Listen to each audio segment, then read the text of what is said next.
Mari belajar dari Italia. Apa yang sebenarnya terjadi di Italia? Apa yang bisa kita jadikan contoh agar tidak terjadi di Indonesia? Kreatif konten ini berasal dari artikel warga Italia, dipersingkat dan dilengkapi data agar lebih mudah dipahami. Tahap 1. Kasus pertama diumumkan. Itu cuma flu. Apa pentingnya pakai masker? Orang-orang ini cuma lebay. Saya kan sehat, gak bakal ketularan. Gak usah panik lah. Tahap 2. Jumlah positif COVID-19 mulai naik signifikan.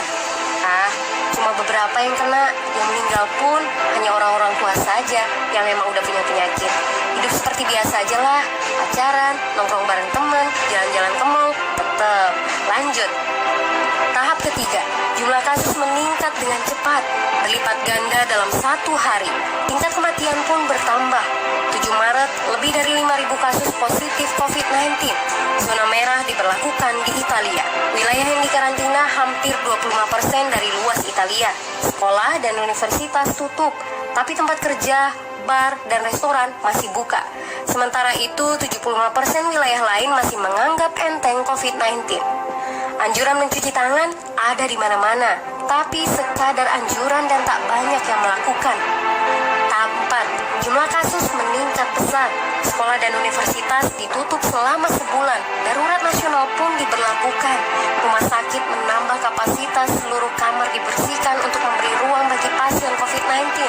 Tapi tak ada cukup dokter dan perawat. Ada terlalu banyak kasus pneumonia, terlalu banyak pasien perlu ICU, tapi ruangannya sudah habis, ventilator habis. Pada titik ini seperti kondisi dalam perang. Dokter harus memilih siapa yang akan diobati berdasarkan peluang bertahan hidup.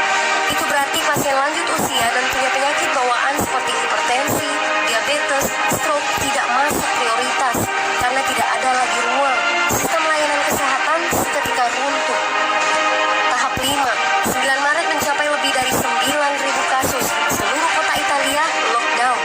Orang-orang bisa pergi hanya untuk keperluan darurat dan dalam pengawasan ketat. Semua bisnis masih dibuka karena jika tidak, ekonomi akan runtuh. Itu kebijakan pemerintah. Mulai ada ketakutan. Orang-orang mulai memakai masker dan sarung tangan. Tapi tetap saja, ada anak-anak yang merasa jagoan, masih ingin uji nyali. Pergi ke restoran rame-rame, hangout bareng, minum-minum, dan lain sebagainya. Tahap 6. 2 hari kemudian pemerintah Italia berubah pikiran. Semua bisnis harus tutup, bar, restoran, pusat perbelanjaan, semua jenis toko, kecuali supermarket dan apotek. Penyebabnya, karena dalam sehari yang positif bertambah lebih dari 2.000 kasus. Penduduk yang mau keluar rumah harus mendapat surat izin. Surat izin ini didapatkan dari pos pemeriksaan polisi dan disebar di berbagai lingkungan. Yang melanggar bisa kena denda 3,3 juta rupiah. Bagi pasien positif yang tidak mau mengkarantina diri, bakal dituntut dengan pasal pembunuhan, hukuman 1-12 tahun penjara. 21 Maret jumlah korban meninggal di Italia terus meningkat melampaui Cina. Sebagai gambaran, luas Italia itu kurang lebih 2 kali Pulau Jawa. Penduduknya lebih dari 60 juta jiwa. Lalu apa yang harus kita pelajari dari Italia? Yuk, mulai dari diri sendiri, mulai dari di rumah aja. Jaga kebersihan lalu isolasi diri dan keluarga. Tidak keluar rumah kecuali sangat penting. Ini saatnya memulai solidaritas.